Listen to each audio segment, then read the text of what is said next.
Kami dan keluarga itu memang ya, baik ibu saya itu makan babi itu nggak nerima badan. Oh, Ya, jadi kalau makan babi itu badan baik ibu saya itu bentol-bentol badannya. oh alergi. Iya, kayak alergi, tapi alergi itu bukan alergi biasa yang cukup digaruk-garuk begini selesai hilang, itu tidak. Tapi alergi yang seluruh tubuh. Ini mohon maaf sampai ke sini pun alergi, kita gatal-gatal. Yang membuat kami ragu dan kami lihat secara langsung itu para pastor itu ikut mabuk juga. Orang tua, karena orang tua ini nggak punya materi, nggak punya duit, hanya petani karet biasa, hanya berladang, ya kan. Dan itu yang menjadi keinginan besar bagaimana berilmu dan kelak bermanfaat buat keluarga dan orang lain. Orang tua kita telah memberikan cintanya tanpa pamrih. Yuk balas mereka dengan kebaikan abadi, yakni dengan berwakaf Al-Quran atas nama mereka. Wakaf sekarang, pahala selamanya.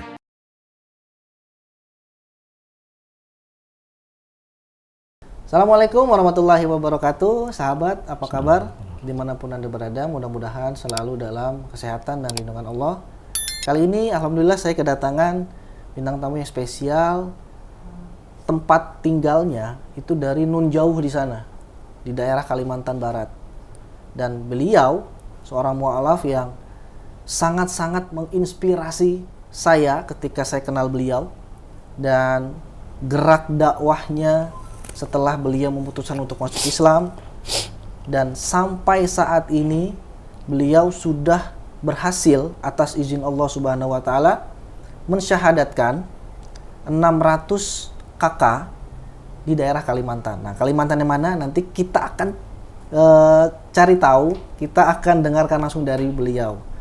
600 kakak itu kalau dikalikan 4 saja per kakak itu sudah sekitar 2.400 ya, kalau saya nggak salah hitung ya. 2.400 jiwa yang tersebar di daerah Kalimantan. Dan semuanya itu adalah orang-orang Dayak. Dan semuanya itu adalah orang-orang Dayak dan orang-orang Kristen dan orang-orang Katolik. Seperti itu. Beliau ya dari kecil sampai sekarang tetap istiqomah untuk membina masyarakat muslim dan mu'alaf di sana.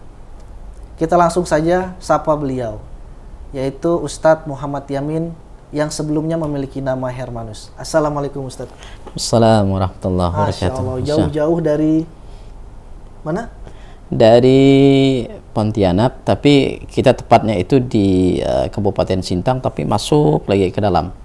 Berarti kalau dari Pontianak ke Sintang berapa lama itu? Kalau via darat itu kurang lebih 8 sampai 9 jam. Masya Allah. Itu naik darat itu? Iya, kalau kita pakai mobil ya, nah, kurang lebih seperti itu.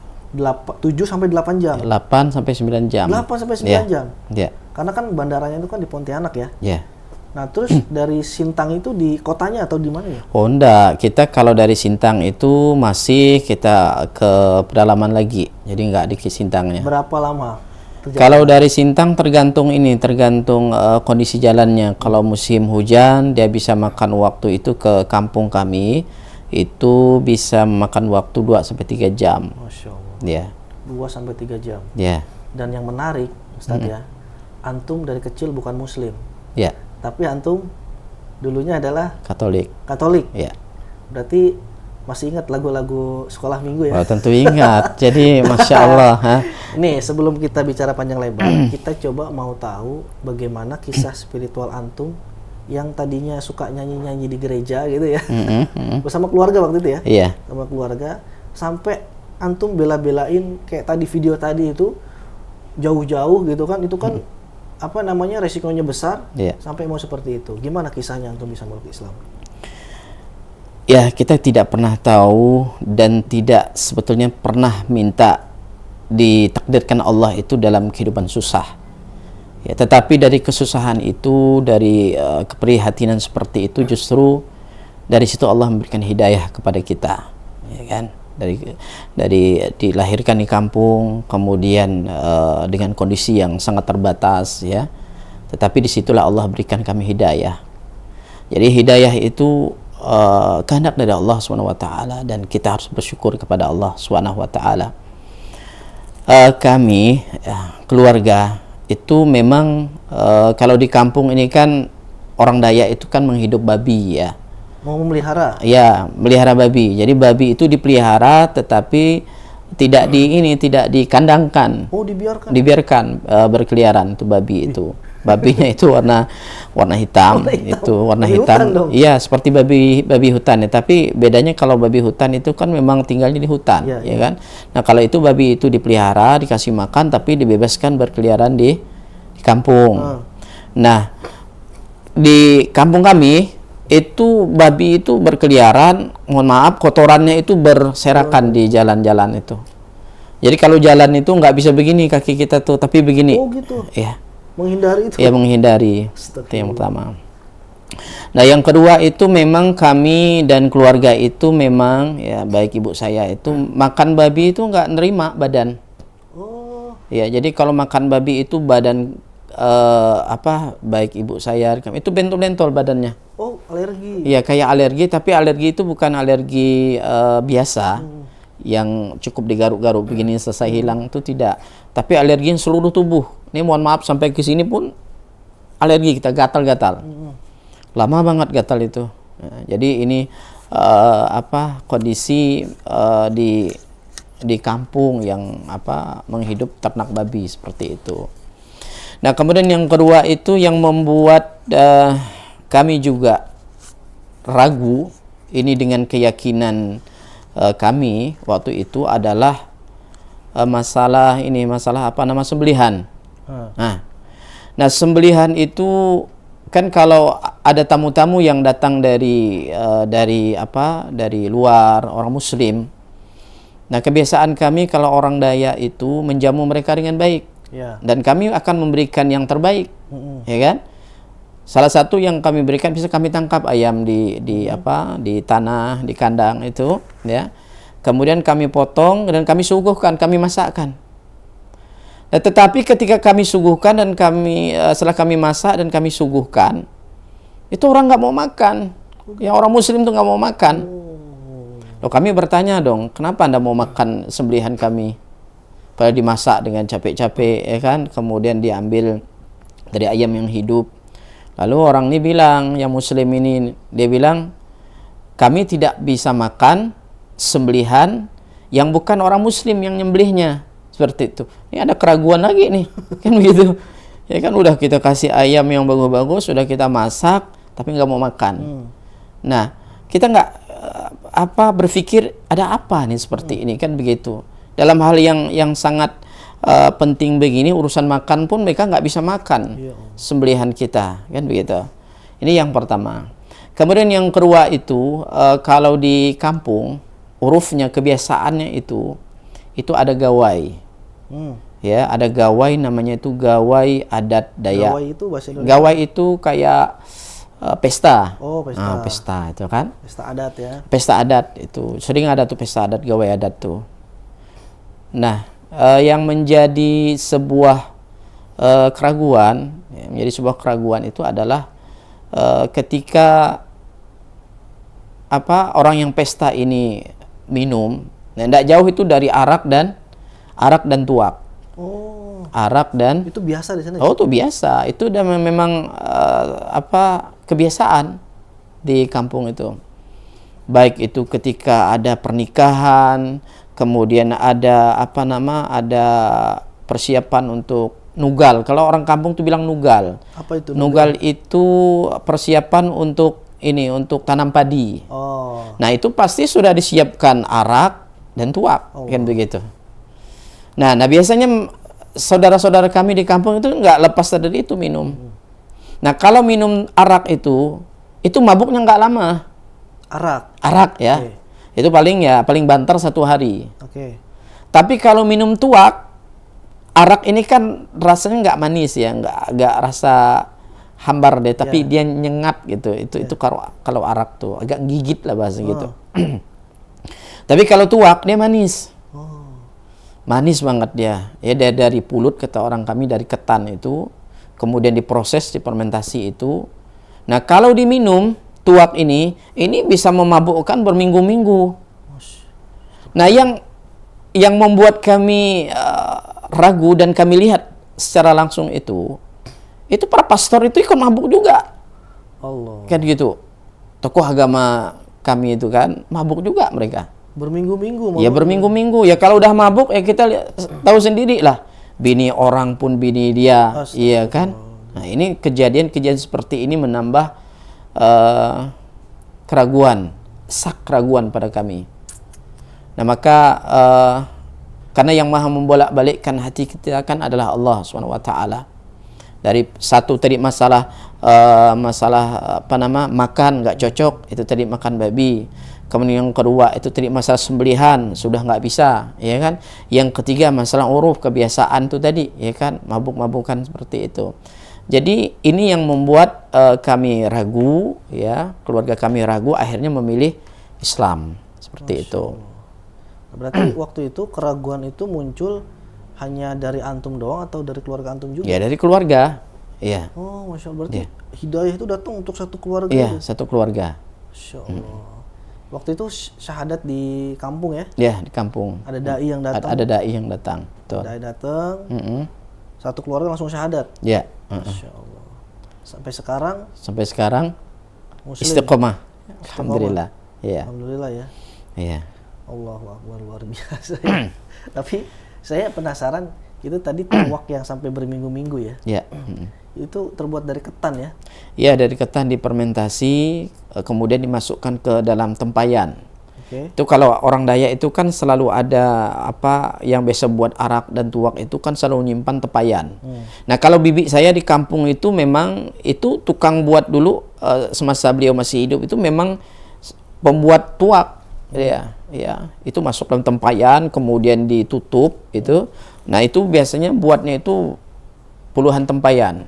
Puluhan tempayan? Puluhan tempayan itu tuh. Kalau mau ada gawai itu? Itu nunggu nanti ada gawai, kemudian ada Natalan, ya Natalan itu Paskah itu keluar itu. Ya, tuak-tuak itu. Berarti bisa berbulan-bulan ya itu? Oh, tahan dia. Kalau tuak itu tahan banget dia. Allah Akbar. Memang itu tadi rasanya manis, tapi memabukkan paling lama dia. Nah, itu. jadi pertanyaan itu, apakah memang di dalam agama sebelumnya itu pastor itu dibolehkan untuk minum dan umatnya atau jemaatnya itu dibolehkan untuk minum? Nah, secara aturan itu kan jelas tidak boleh minum kan? Oh, aturan agama itu? Aturan agama nggak boleh kan? Okay. Nah, karena itu ada mudaratnya. Tetapi yang kami lihat sendiri faktanya, ya mabuk mereka. Astagfirullah. Ya kan, mabuk mereka, ada gawai, kemudian ditawarkan minum, ya mereka mabuk juga kan begitu. Nah, inilah kita Allah berikan akal, kemudian bisa memikirkan mana yang hak dan mana yang batil. Nah, itu yang membuat keraguan pada kami melihat kejadian itu, hal-hal seperti itu. Masya Allah. Nah, setelah antum masuk Islam ya, itu apakah antum prosesnya gimana sampai antum tuh mau jadi seorang sekarang ini kan seorang dai pedalaman yang membina 600 kakak Ya. mu'alaf, ya kan? Gimana itu prosesnya dari antum setelah masuk Islam sampai sekarang ini nih, istiqomah nih? Ya. Ini yang pertama itu memang ada sebuah keinginan. Karena kita tahu sendiri bahwa di pedalaman itu untuk mengakses dapat pembelajaran, tempat-tempat belajar agama itu sangat tidak ada. Karena ya kita bisa mengetahui kalau orang di Kalimantan itu tahu banget bagaimana wilayah Kalimantan Barat itu yang masih hutan, dan bahkan tempat saya dilahirkan itu memang terisolir. Ya, hanya mengandalkan jalur darat pada saat itu. Nah, sudah ada jalan itu setelah masuk transmigrasi, sudah masuk perusahaan kayak sawit itu masuk. Nah, ini menambah keinginan saya, azam saya, tekad saya itu untuk mengubah, jangan sampai ya saudara-saudara saya yang sudah berislam itu merasakan kesusahan untuk belajar agama. Nah, maka saya ingin hidup dan mati saya betul-betul bagaimana membina saudara-saudara saya di pedalaman. Nah, poin inilah yang menjadi menjadi concern kami itu untuk terus berdakwah sampai sekarang. Dan saya alhamdulillah sudah mewakafkan diri di jalan Allah Subhanahu wa taala, yaitu untuk berdakwah di pedalaman, membina saudara-saudara kami itu yang membutuhkan pembinaan. Karena pada dasarnya dakwah itu bukan minta dilayani, tetapi dakwah itu melayani. Kita mendatangi mereka, menjadi asbab mereka dapat hidayah. Ini yang terpenting ketika kita ini berdakwah. Nah, yang kedua yang tidak kalah penting dan menjadi modal utama adalah meluruskan niat. Karena dengan meluruskan niat, kemudian berdakwah itu tadi turun ke pedalaman, mencari asbab sampainya hidayah mereka untuk masuk Islam, kemudian istiqomah di Islam. Ini yang harus betul-betul kita matangkan dalam dakwah. Seperti itu. Masya Allah. Kemudian untuk sampai begini, pastinya kan antum dari 2000 berapa ininya ketika memulai dakwah pedalaman? Yang fokus mulai dari 2017. 2017 Yeah. ke 2024 sudah hampir 6 atau 7 tahun lah ya. Ya. Nah, dari sebelumnya antum untuk fokus, pasti kan antum kan belajar dulu ya. Ya. Belajar di pesantren ya. Ya. Dulu belajar di mana saat sebelumnya? Jadi sebelum, karena ini ceritanya ya, kita belajar itu karena dari kampung. Saya dari kampung, kemudian tidak dapat akses belajar agama dari kampung, kemudian pindah lagi itu ke kecamatan. Nah, di kecamatan itu tidak mendapat maksimal belajar, meskipun kita sudah berkumpul dengan saudara-saudara kita yang muslim di situ. Akhirnya saya dimasukkan ke panti asuhan. Nah, di panti asuhan inilah saya mulai belajar dari mengenal alif, ba, ta, dan seterusnya, mengenal sholat. 3 tahun di situ, ya.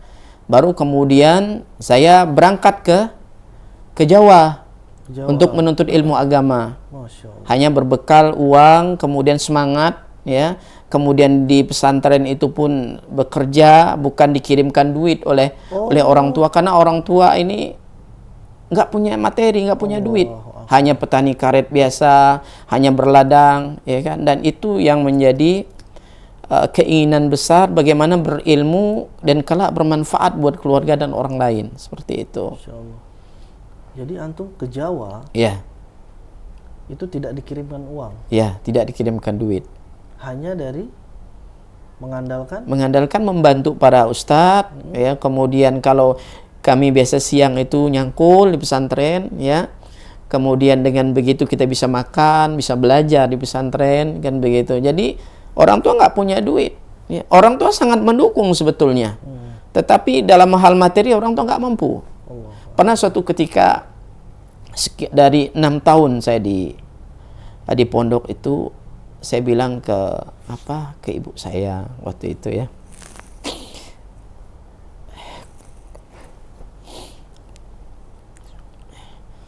Jadi yang buat saya sedih itu nggak punya duit.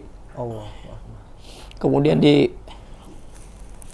dikirimkan duit itu lewat wesel pos waktu itu.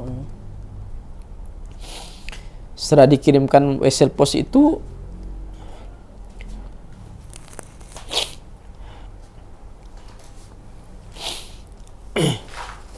itu duitnya bukan banyak waktu itu dikirimkan itu.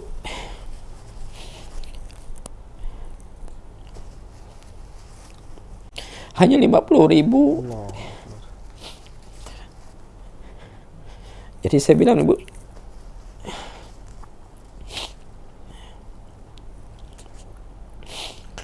saya pesan kirim surat waktu itu. Nah, dia bilang, pakai duit ini baik-baik, dia bilang kayak gitu. Ibu tuh hanya mampu kirim sekian.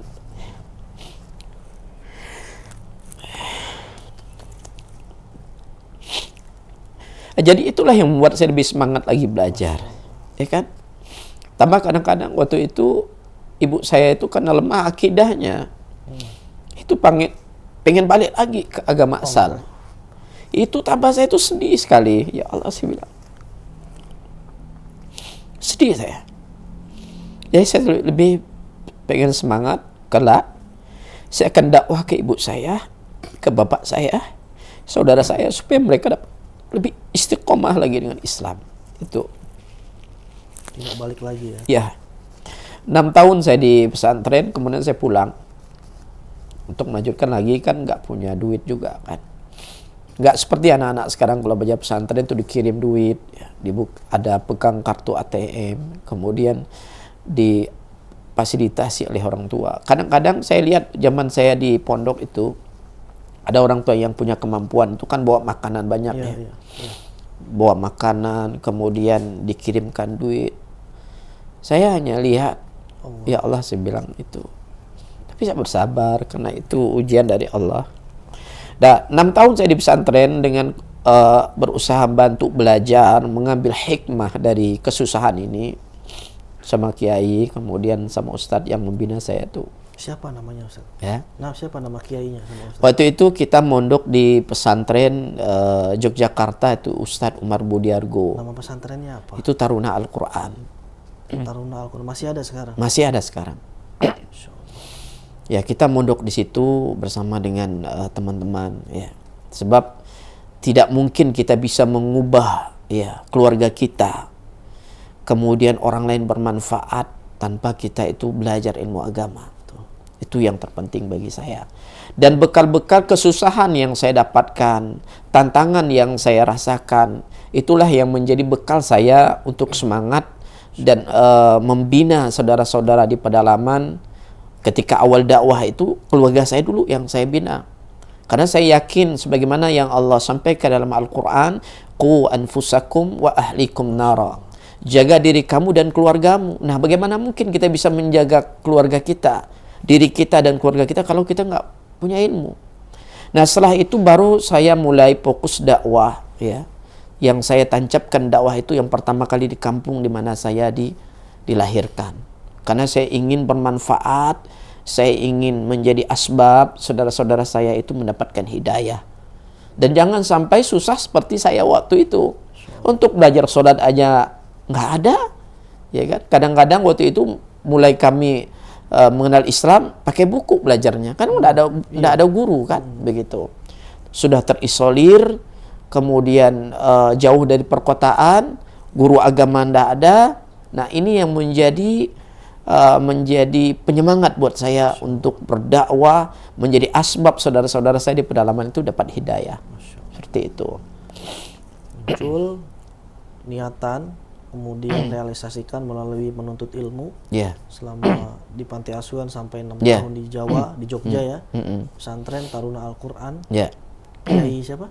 Ustadz Umar Budiargo. Ustadz Umar Budiargo. Mudah-mudahan Ustadz Umar melihat video ini dan mudah-mudahan bisa diberikan kepada santri-santrinya sekarang, Masya Allah, untuk bisa menjadi motivasi mereka bahwa salah satu santri dari pesantren tersebut sudah berhasil mendakwahkan atau memakai ilmunya yang selama ini belajar di pesantren untuk bisa memualafkan 600 kakak lebih ya. Iya, ada salah satu pesan yang saya selalu ingat dari beliau. Beliau bilang pesannya itu ke kami itu, kalau kalian berdakwah ya, kata beliau itu utamakan akhlak dulu. Dia bilang, kalau kalian masuk dakwah itu ya, orang nggak lihat kamu hafal berapa banyak Al-Quran ya. Ketika di pedalaman orang kan nggak lihat seperti itu ya, berapa banyak hadis yang engkau hafal. Tapi orang akan melihat kesan pertama kita ketika kita menyampaikan dakwah itu. Berbeda dakwah di perkotaan dan di pedalaman. Nah, di pedalaman itu asbab hidayah itu harus kita cari, ya kan? Dengan banyak berkata lemah lembut kepada mereka, peduli dengan mereka, ya. Karena kalau dakwah di pedalaman itu, apalagi di pelosok pedalaman yang suku Dayak, itu yang paling mengikat itu adalah hukum adat. Hukum adat ya? Ya, hukum adat. Jadi di dalam suku Dayak ini ada namanya aturan adat. Ya.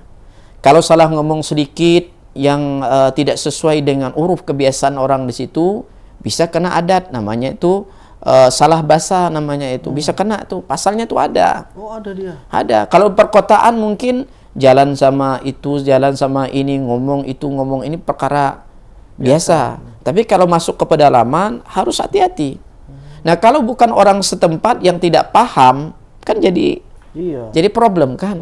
Seperti itu. Nah, kita sudah paham sekali bagaimana konsep dakwah di pedalaman, bagaimana mengajak, ya, bagaimana kita itu memasuki kampung 1, kampung 2, dan kampung 3, kan begitu.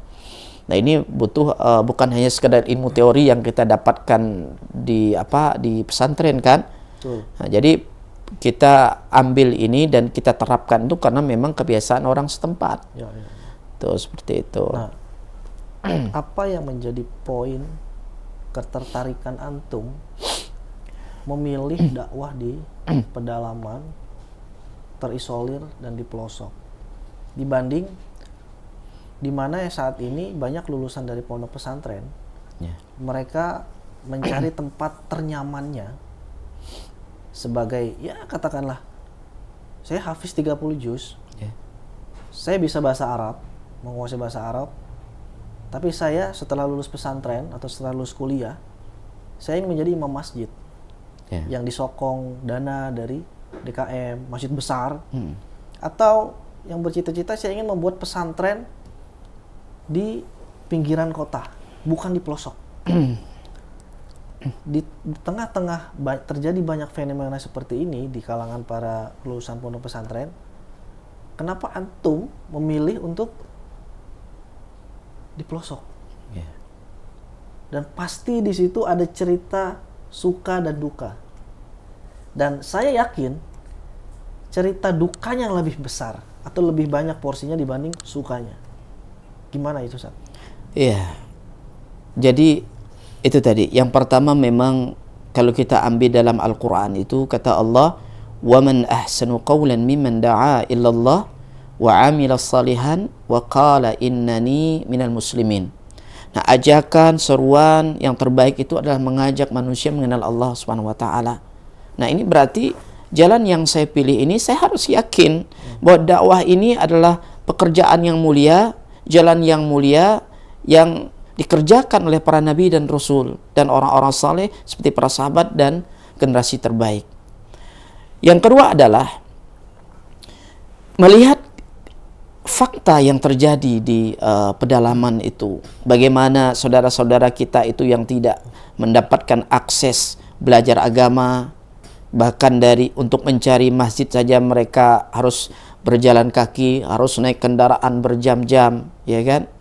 Kemudian dengan jalan infrastruktur yang rusak seperti itu, ya. Nah, kalau tidak ada sebuah gerakan, tidak ada sebuah sikap, ya, gerakan yang berusaha bagaimana merubah kondisi ini menjadi lebih baik dan bukan dimotori oleh orang setempat, siapa lagi yang bakal mengambil peluang ini? Kalau semuanya milih di kota, ya kan? Semua milih misalkan ngambil tempat yang nyaman-nyaman saja. Mereka tidak salah, mereka sudah tepat. Tapi kalau bagi saya berdakwah itu semakin berat tantangan, maka semakin besar pahalanya. Itu yang terpenting. Karena dakwah itu sekali lagi kita harus meluruskan niat, ya. Harus meluruskan niat, ya. Kemudian siap dengan konsekuensi dakwah itu sendiri. Sebagaimana ulama mengatakan as-sabru 'alal adafi, bersabar dengan gangguan-gangguan yang ada itu. Nah, lika-liku dakwah itu luar biasa, dakwah di pedalaman itu. Ya, luar biasa. Gimana, Ustaz? Ya, salah satu ketika kita mulai merintis dakwah, ya, merintis dakwah yang memakan waktu perjalanan itu, ya, ada yang 5 jam, ada yang 6 jam, ada yang 9 jam, ya, kita naik turun bukit, ya, kemudian memasuki hutan, ya, menyusuri jalan dakwah itu sendiri itu.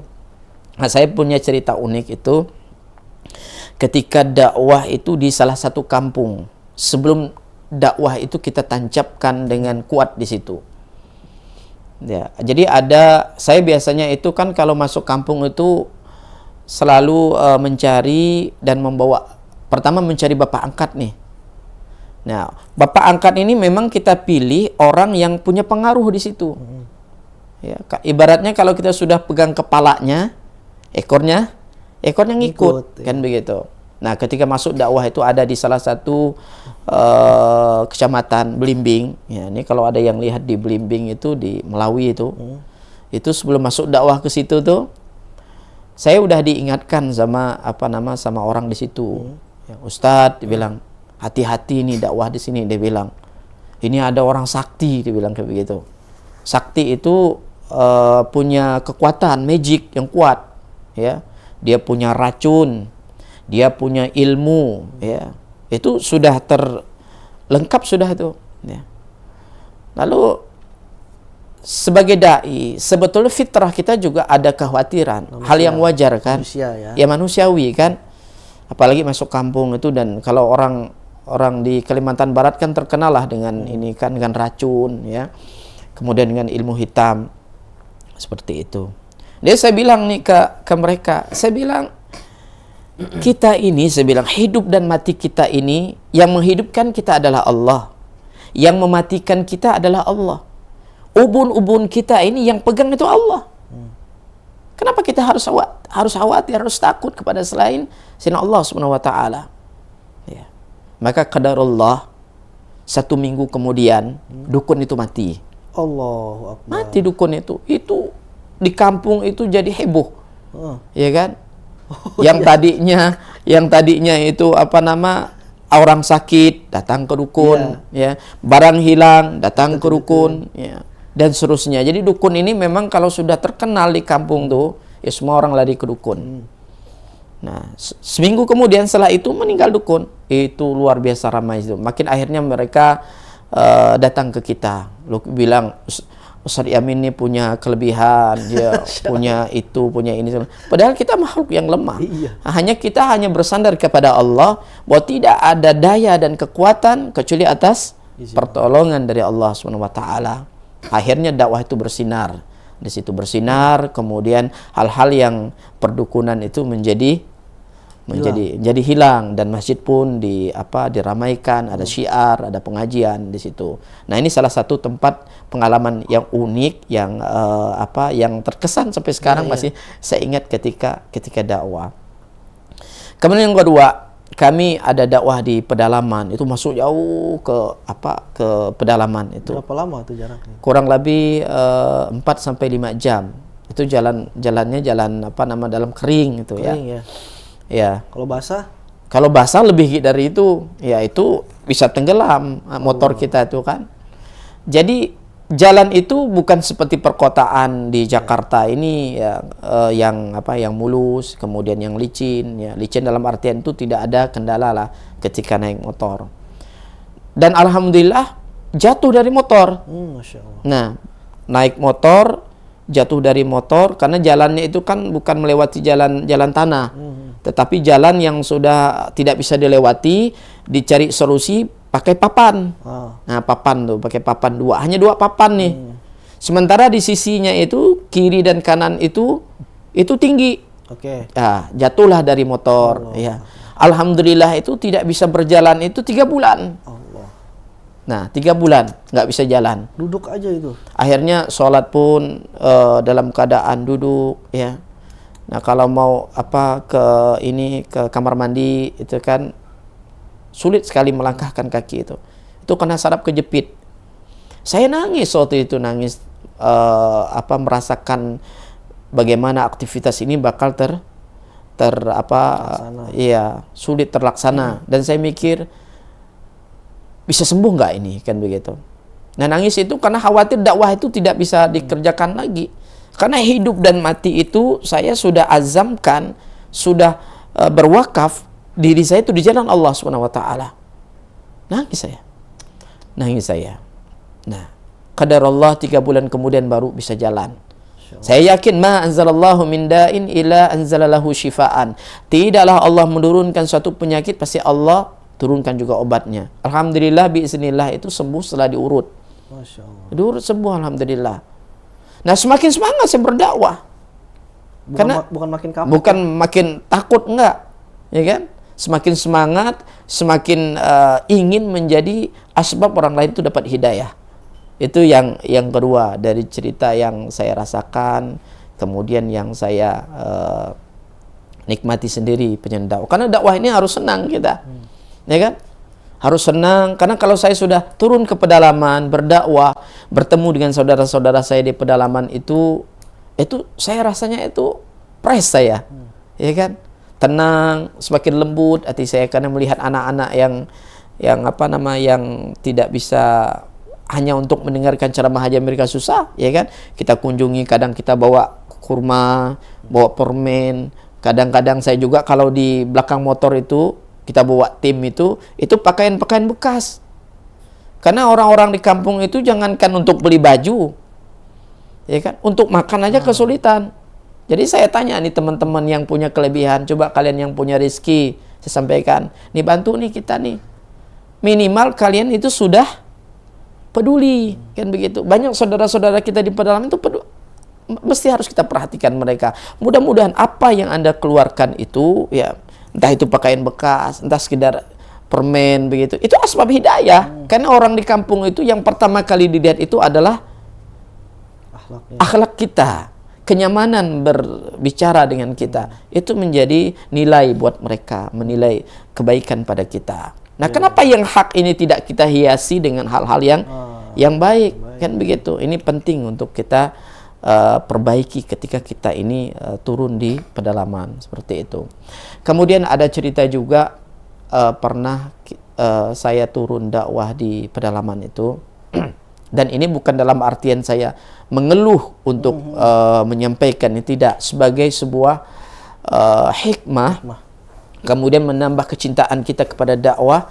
Yang kedua adalah pertolongan dari Allah Subhanahu wa taala. Karena seorang dai, ya seperti semua teman-teman yang berdakwah di jalan Allah itu harus yakin, ya, harus ikhlas dia.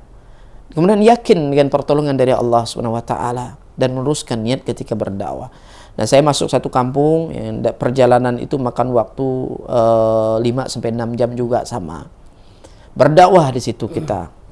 Ya, kita sudah berusaha untuk memperbaiki komunikasi, kemudian sesuai dengan kebiasaan orang di situ. Tapi yang nama dakwah, ya, Rasul sallallahu alaihi wasallam siapa kurangnya dalam berdakwah? Iya. Tapi kan masih zolimi, ya, disihir, kemudian dilempar dengan kotoran. Apa kurangnya Nabi? Apalagi kita sebagai manusia yang lemah, yang dhaif seperti saya, kan begitu. Nah, dakwah di situ, ya, pulang dakwah itu mulut saya ini terkunci. Terkunci? Ya, terkunci, nggak bisa keluar. Nggak bisa ngomong. Kok bisa? Ya.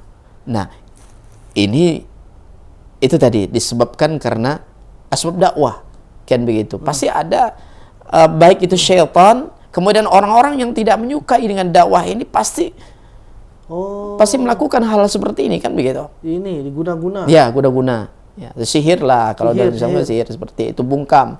Kita kalau orang kami di sana itu dibungkam seperti itu. Kemudian dalam keadaan tidak bisa keluar kalimat dari mulut saya.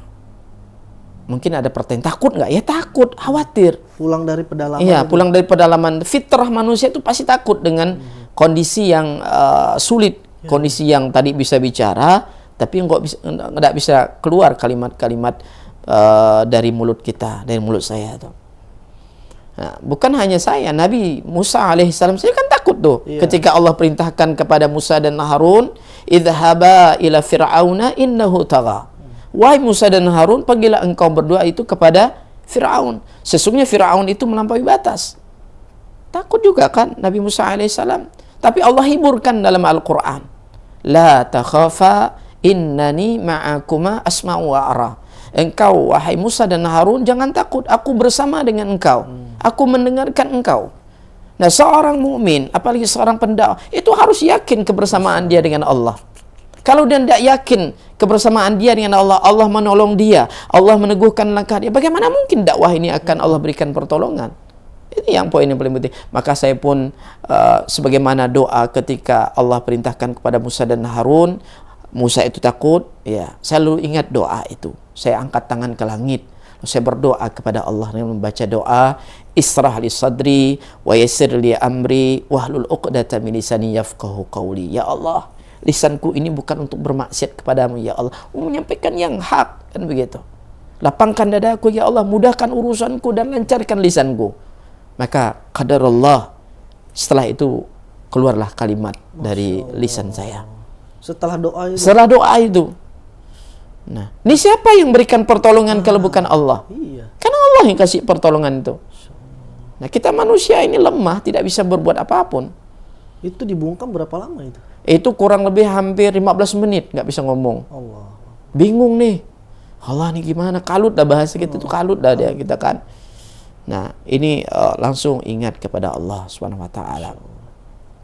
Kemudian ada juga teman ikut berdakwah. Ikut dakwah kan kita punya tim ya punya tim dakwah itu. Ikut dakwah itu masuk salah satu kampung tuh ada yang ada yang panas badannya itu ya. Kadang kayak orang demam tapi suhunya tinggi. Kan gitu. Lalu tanya ke anak, gimana Ustadz ini kok nggak sembuh-sembuh, bilang kan begitu. Nah bilang sabar, nah bilang karena konsekuensi dari dakwah ini kita ini melawan arus, kan begitu. Artinya banyak dari golongan yang tidak tampak, syaitan itu tidak menyukai dakwah. Apalagi yang kita suruh ini adalah ke jalan Allah Subhanahu Wa Taala, mengajak manusia meninggalkan perbuatan syirik, mengajak manusia mengenal salat, mengajak manusia mengenal Allah dan Rasulnya. Ini bukan tugas gampang kalau kita tidak meluruskan niat. Artinya seorang pendakwah itu betul-betul dia harus berfikir dan mewakafkan diri di jalan Allah itu secara kafah, seperti itu. Ya, bukan seperti dia perjalanan biasa. Itulah dakwah yang penuh dengan tantangan, lika-liku, dan bahkan semua dikorbankan di jalan Allah SWT. Kan begitu. Ya. Tapi memang antum sukunya Dayak asli ya? Iya, Dayak asli. Dayak apa? Dayak suku Seberuang. Dayak Seberuang sukunya suku Singamacan. Seberuang? Iya, sukunya Singamacan. Dayak Seberuang sukunya Singamacan. Iya, Singamacan. Banyak di sana ya tersebut. Ya, memang mayoritas kalau di tempat saya itu memang sukunya itu Dayak Seberuang itu mayoritas di sana itu. Jadi kalau bicara masalah suku itu Dayak itu kan banyak bahasanya dan lahzahnya, ucapannya pun setiap Dayak itu berbeda-beda, kan begitu. Jadi tidak sama bahasanya itu. Jadi kalau orang tempat kami itu kalau orang Dayak masuk Islam dipanggilnya itu Senganan. Oh, Senganan. Ya, Senganan. Senganan itu orang Dayak yang masuk ke Islam seperti itu. Jadi bukan Dayak lagi. Senganan, iya. tapi tetap suku Dayak. Gitu tetap kan? suku Dayak dia. Suku Dayak. Karena memang Senganan itu tidak bisa dipisahkan dari Dayak. Ya, ya. Hanya yang memisahkan itu adalah masalah keyakinan. Keyakinan. Jadi nggak bisa dipisahkan. Jadi kalau dibenturkan antara keduanya ya mereka satu rumpun. Ya, ya, ya. Kan gitu, nggak bisa dibenturkan. Nah, kan antum kan fokusnya kan di Dayak ya. Ya. Dai pedalaman suku Dayak gitu kan. Nah, apakah ada antara dakwah Islam dengan dakwah Kristen atau Katolik itu bertemu kemudian katakanlah gini, antum berdakwah, mereka sudah mu'alaf nih, sudah syahadat. Nah, tiba-tiba datang nih misionaris, gitu kan. Terus antum tahu informasi ini, gitu kan. Terus antum berusaha untuk membalikan lagi seperti ini. Ini hal-hal seperti ini sering terjadi nggak di sana? Sering terjadi. Oh, sering terjadi. Ya, sering terjadi. Nah, kita pernah menemukan kasus ada orang yang sudah murtad, ya. Jadi waktu itu kami menemukan ada salah satu saudara kami di pedalaman itu sudah murtad. Ya, murtad itu ikut suaminya. Tadinya Muslim atau mu'alaf? Tadi dia itu Muslim. Oke. Nah, kemudian dimurtadkan ya, ikut suaminya. Nah, setelah mendengarkan penjelasan saya tentang konsep ketuhanan, konsep tentang Islam, dan saya tanamkan penguatan akidah kepadanya, akhirnya dia kembali ke Islam dan saya syahadatkan lagi.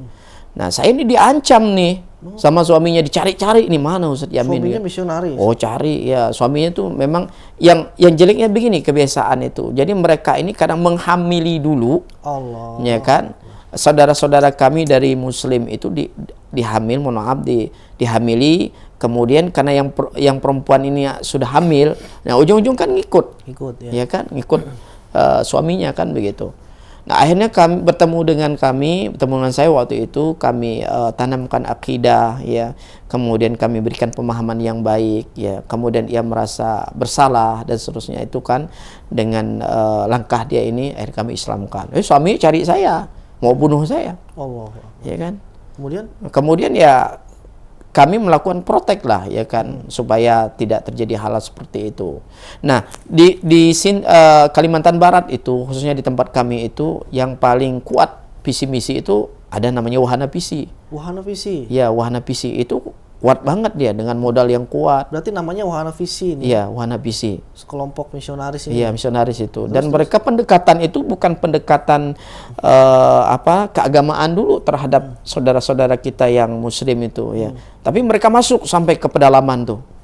Masuk dia bawa bantuan-bantuan ya, bawa sembako, bawa pakaian, dan bahkan bawa tempat-tempat misalnya nih untuk air bersih. Mereka masuk. Karena memang hal yang paling mudah menggiring dan mengajak itu yang sosial-sosial seperti ini kan begitu. Nah, sementara saudara-saudara kita di pedalaman itu masih banyak yang lemah akidah mereka. Tetapi setelah ada dakwah, ini tadi asbab dakwah, mereka nggak bisa masuk lagi nih ke tempat dakwah kita, ke pedalaman itu. Karena mereka berdakwah, kita pun berdakwah. Iya. Nah, ini pentingnya memang adanya itu dakwah tadi. Iya. Kalau semuanya ngambil dakwah di kota, di tempat yang nyaman, yang ketika dakwah satu titik ke titik berikutnya dapat amplop, semuanya mau di podium, semuanya mau di tempat yang empuk, siapa yang ngurus mereka nih, siapa? Kan gitu. Ya, kan? Kalau tidak ada yang berjihad di situ, siapa lagi? Kan begitu. Nah, kalau ada orang entah itu kaum muslimin yang secara umum atau dia tuh dai kota, kalau saya sebutnya dai kota dan dia tuh dai yang katakanlah suka tampil di TV atau di YouTube gitu, yang sudah familiar lah seperti itu. Mereka ini kan memang bukan passionnya di pedalaman ya. Yeah. Nah, bagaimana kalau mereka ini turut ingin membantu tapi dia nggak bisa ke sana gitu, Ustaz? Bagaimana caranya? Apakah dengan mensupport dana donasi ke antum atau gimana nih? Ya, minimal mereka punya kepedulian. Nah, kepedulian itu mereka lebih tahu lah ya. Entah itu dengan doa ya, atau sisi lain juga mereka punya punya mitra, punya komunikasi dengan orang yang punya kemampuan, ya kan? Nah, ini kan disesuaikan dengan kemampuan mereka, ya. Sesuaikan kemampuan mereka. Harapan kita adalah dengan kita bertahun ini ya, PR dakwah itu semakin bisa terselesaikan dengan baik. Karena Allah perintahkan wa ta'awanu 'alal birri wa taqwa wa la ta'awanu 'alal itsmi wal 'udwan. Nah, tolong menolong di situ kita, ya kan? Apa yang bisa kita berikan untuk saudara-saudara kita yang membutuhkan. Nah, seperti saya misalkan ketika dakwah di pedalaman, saya tanya nih teman-teman yang punya punya keahlian kayak di medis itu kan. Biasanya para mu'alaf di pedalaman itu kan minta sunat, ya, mereka minta khitan anak-anak itu kan. Yang untuk bayar khitan aja mereka nggak mampu. Iya.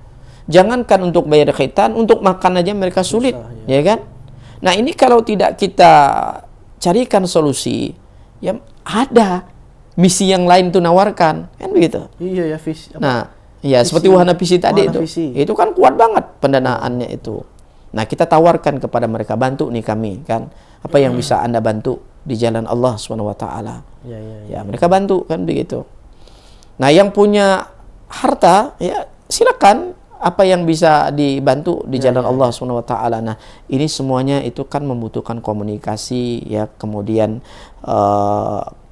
bertahunnya kita di jalan Allah Subhanahu wa taala. Karena saya yakin dengan kita menjaga ukhuwah persatuan itu ya, kemudian bergandengan tangan menyelesaikan PR dakwah ini, insya Allah itu ya kan PR itu akan sedikit demi sedikit itu akan terselesaikan dengan baik. Itu dia. Nah, terkait dengan support dari kaum muslimin seperti itu ya.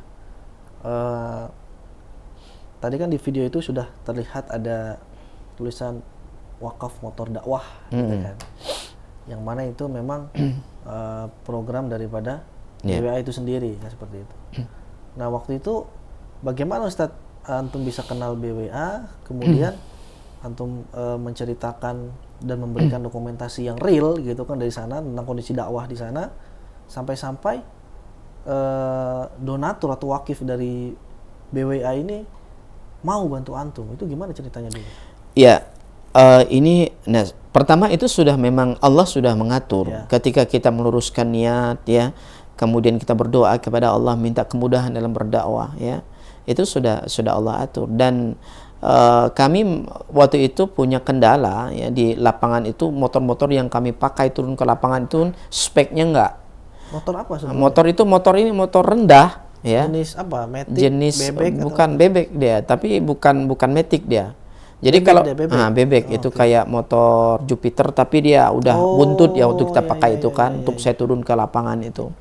Nah, terkadang kami di titik dakwah itu belum sampai aja motor itu udah udah trouble kan, udah rusak. Kadang-kadang saya tengah malam, kadang motor itu tenggelam di lumpur itu kan. Saya sampai pernah nangis tuh. Waktu motor itu tenggelam itu di di jalan itu, kadang-kadang di hutan itu kan banyak banyak binatang berbisa tuh, kayak serangga, kemudian kayak ular itu kan. Ya, jadi tenggelam di situ motor itu.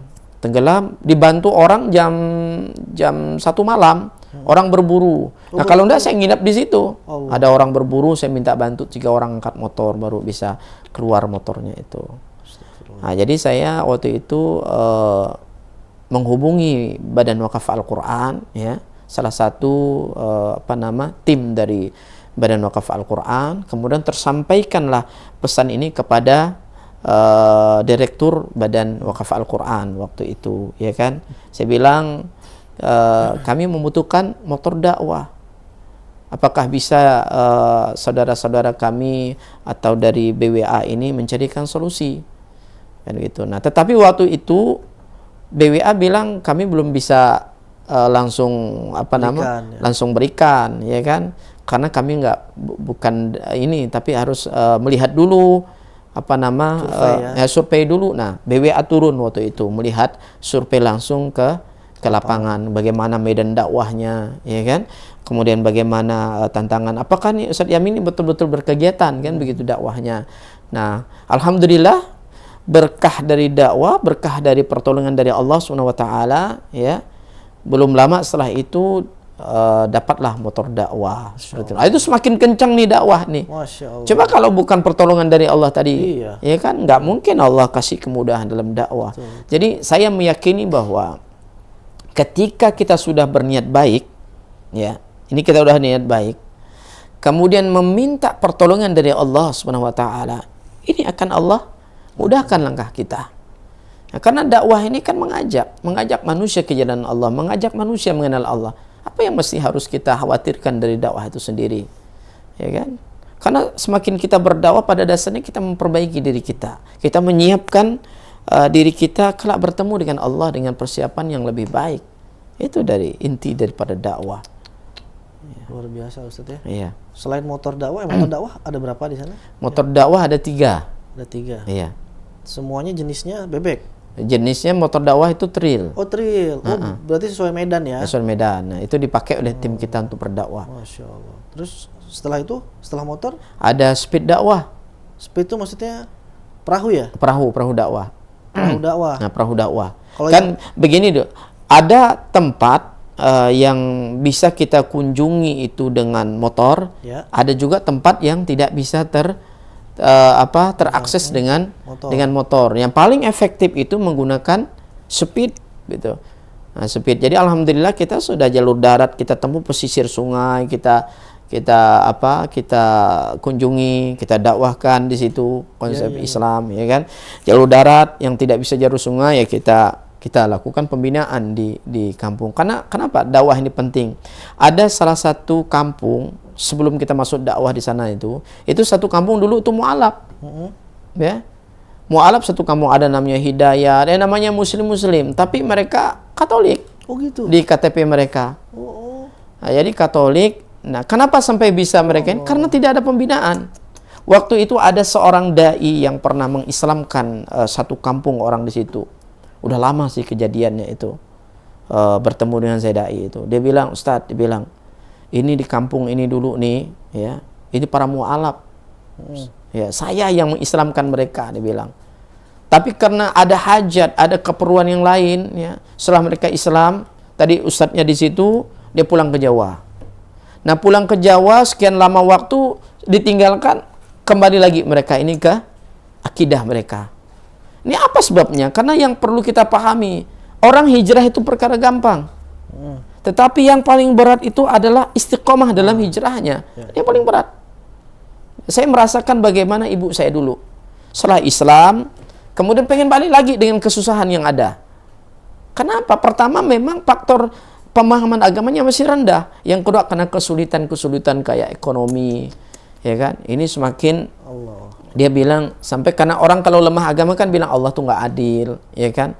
Nah, maka pentingnya belajar agama tadi supaya menerima ketetapan Allah, yaitu dengan berlapang dada, bisa bersabar, ya bisa berdoa. Nah, ini pentingnya kita menanamkan nilai-nilai agama, memberikan pemahaman kepada mereka. Ini yang paling penting. Masya Itu Allah. dalam dakwah. Luar biasa perjuangan antum, Ustaz. Iya. Tidak banyak orang, mungkin ya 1000 banding 1 mungkin ya, orang-orang yang memang bisa kuat seperti antum, Iya. istiqomah seperti antum yang sudah kena banyak kesulitan, kedukaan, tapi malah justru kesulitan dan kedukaan itu menjadi obat semangat ya. Iya. Kemudian penambah girohnya itu semakin tinggi gitu, bukan malah semakin mundur gitu ya.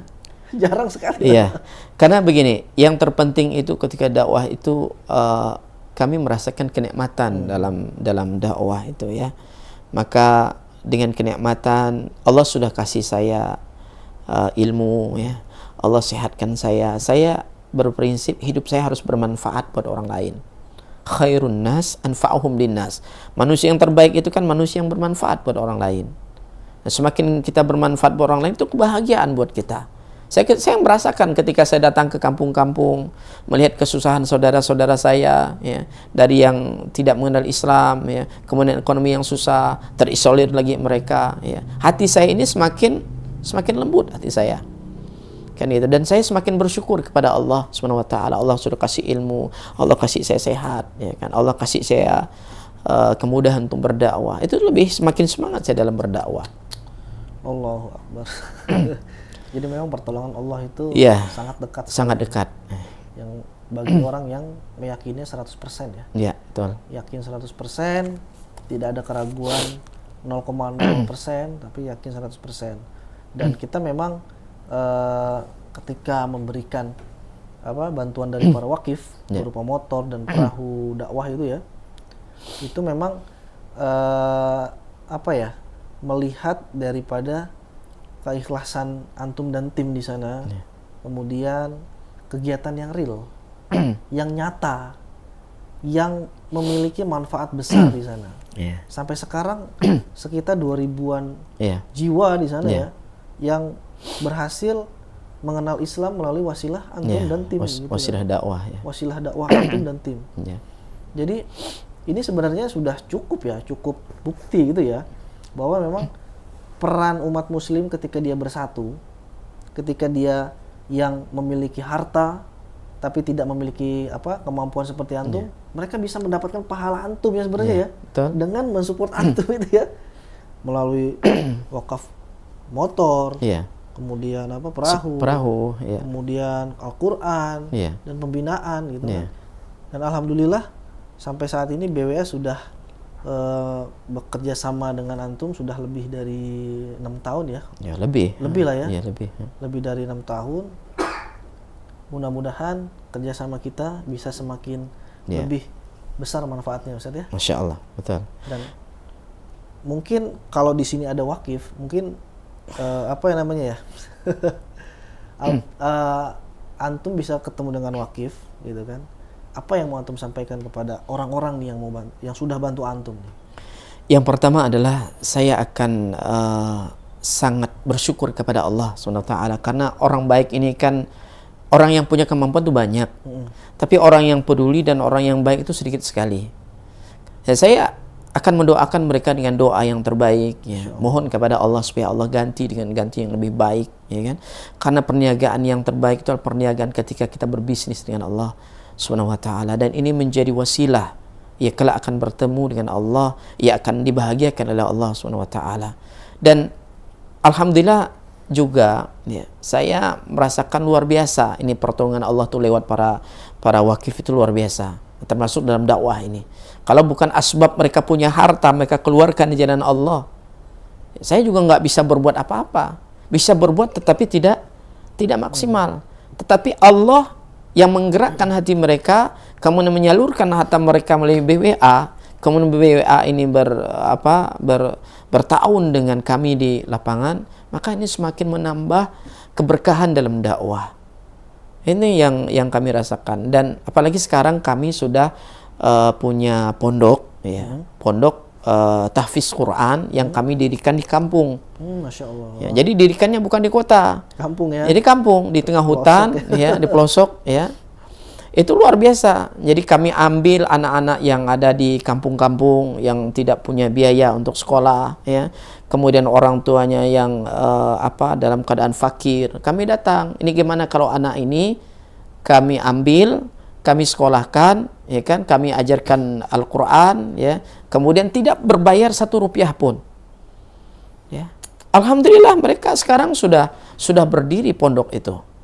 Namanya Tahfiz Quran Cahaya Tempunak itu. Alhamdulillah itu berkah pertolongan dari Allah Subhanahu wa taala. Karena memang kita tidak pernah menyangka, tetapi dalam setiap nafas, dalam setiap ini kita ini resah. Saya ini resah dengan umat ini. Apa yang bisa saya lakukan untuk umat ini? Ya kan? Resah sekali. Dan setiap kita jangan melihat hasilnya, tapi proses inilah yang harus kita matangkan dalam dakwah. Niat yang benar, mengharapkan pahala dari Allah. Kemudian cara yang benar. Kan ini jangan sampai kita tidak memahami bahwa sesuatu yang baik itu harus kita sampaikan dengan baik. Ini yang paling penting ketika kita memulai dakwah. Ya. Masya Allah, luar biasa Ustadz Yamin. Mudah-mudahan antum selalu diistiqomahkan sama Allah. Amin, insya Allah, mohon doanya. Mudah-mudahan keluarga juga selalu diberikan kesehatan. Amin, insya Allah. Kemudian dakwah antum semakin bersinar di sana. Amin, insya Allah. Bahkan bisa mencapai lebih dari 1000 kakak. Insya Allah. Bahkan mungkin 1 sintang itu. Insya Allah. Mudah-mudahan bisa mengenal manisnya atau indahnya Islam yang memang satu-satunya agama kasih dan sayang. Yang tidak perlu banyak klaim. Islam membuktikan lewat akhlak para pemeluknya, yaitu salah satunya adalah antum dan tim dakwah di sana. Terima kasih Ustadz Yamin. Terima kasih. Mudah-mudahan sama-sama kita semua disehatkan. Amin, insya Allah. Baik sahabat, itu tadi kisahnya Ustadz Yamin ya. Luar biasa. Jadi mu'alaf yang satu ini memang out of the box. Walaupun dia adalah seorang yang berasal dari kampungnya bukan kayak kampung-kampung biasa ya, tapi di pelosok sana. Saya pernah ke sana ya, menemani Ustadz Yamin itu sebenarnya. Itu saya merasakan langsung perjalanan yang tadi di video itu selama kurang lebih 6-7 jam. Betul. Saya pikir hanya cerita saja, tapi saya merasakan langsung menggunakan motor di sana. Itu binatang serangga itu masuk ke mata gitu kan. Masuk ke hidung, ya kan, ke mulut. Perjalanan banyak babi-babi di situ seperti itu. Kemudian ketika bertemu dengan satu kampung atau satu dusun di sana, ya kita melihat memang prihatin lah dengan masyarakat di sana. Sampai di lokasi kita berangkat pagi, sampai sana sore, asar ya Ustaz ya. Sampai sana asar. Kemudian di asar itu kita buru-buru balik lagi, sampai sintang lagi itu adalah malam, kalau nggak salah jam 9 atau jam 10 malam seperti itu. Saya merasakan langsung bagaimana perjuangan Ustadz Yamin ini memu'alafkan atau mensyahadatkan dan juga membina para mu'alaf di sana dan masyarakat muslim di sana, serta menjaga akidah mereka dari rongrongan para misionaris Kristen ataupun Katolik, seperti yang tadi disampaikan oleh Ustadz Yamin tadi. Jika memang konten ini bermanfaat, silahkan like, share, dan komen sebanyak-banyaknya, share seluas-luasnya. Dan juga jangan lupa subscribe channel ini agar kami bisa memberikan terus konten yang bermanfaat, edukatif dan informatif, dan orang-orang seperti Ustadz Yamin ini bisa semakin terbantu lebih banyak oleh Anda semuanya. Wassalamualaikum warahmatullahi wabarakatuh. Orang tua kita telah memberikan cintanya tanpa pamrih. Yuk balas mereka dengan kebaikan abadi, yakni dengan berwakaf Al-Quran atas nama mereka. Wakaf sekarang, pahala selamanya.